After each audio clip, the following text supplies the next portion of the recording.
ever since I was young, I had a little red bat and a tee I would always hit off of. So that sort of sparked my interest. It was that and fishing. And from there, just played year-round. My dad was my coach. We moved when I was 7, so I was fairly young when I started. But just playing a lot down there, and I think watching the Florida Marlins, I would stand in front of the TV set with a bat and pretend to hit the pitches. I'm not a hitter anymore, so that didn't work out for me. But that's sort of when my passion started, and then moving to Pennsylvania, just getting in a good program, having good coaches, and that's sort of when it took off. I met Parker originally. We were in 10th grade or 9th grade. We were going to play a baseball tournament in Florida. Going from high school to college, in high school I was a 2-sport athlete. I played basketball and baseball. I was probably better at basketball in high school. A lot of people were surprised when I told them that I was going to Liberty to play baseball, because most of them thought I was going to play basketball. But after my junior year in high school, I sort of realized that I had a chance at one day maybe fulfilling my dream of playing pro ball and making it to the big leagues. So I felt like I had a better chance with baseball than I did basketball. So that's when I sort of chose the baseball route, and that's when I started playing on a travel team and getting some interest from colleges, and then eventually Liberty. And that led me to committing to Liberty. It was just a great facility, great campus. They were building the new field, so that was very enticing to me, just to be able to come and play in a new $20+ million stadium. And I felt like Liberty would give me the best option, just to come and get better and stay focused on baseball. One of the reasons why I really liked Parker from the beginning was I think we were so similar in terms of baseball wise, and even interest outside of baseball. We were already mutually connected in that sense. Coming in as a freshman, I was raised in a Christian family. I didn't necessarily choose Liberty because of the Christian atmosphere. I knew that it would be less distractions, so that was appealing to me. Yeah, sophomore year was probably the toughest season of sports in my life.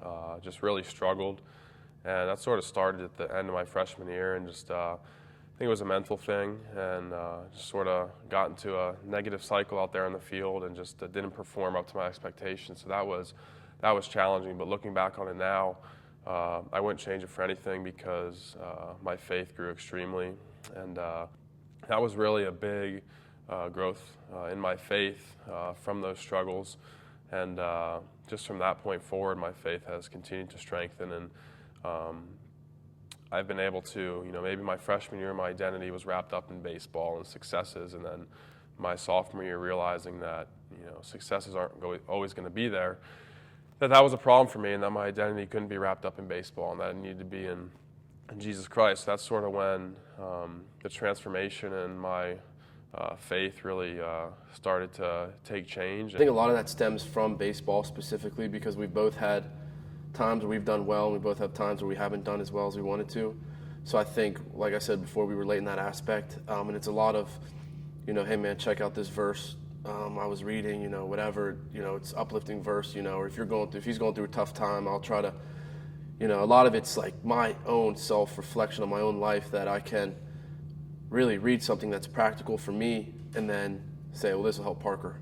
I pray for Parker almost every day, that I don't pray for success, which is, what we want, but I pray that, he will ultimately have peace out on the mound, or just know in his heart that that at the end of the day, this is just a game.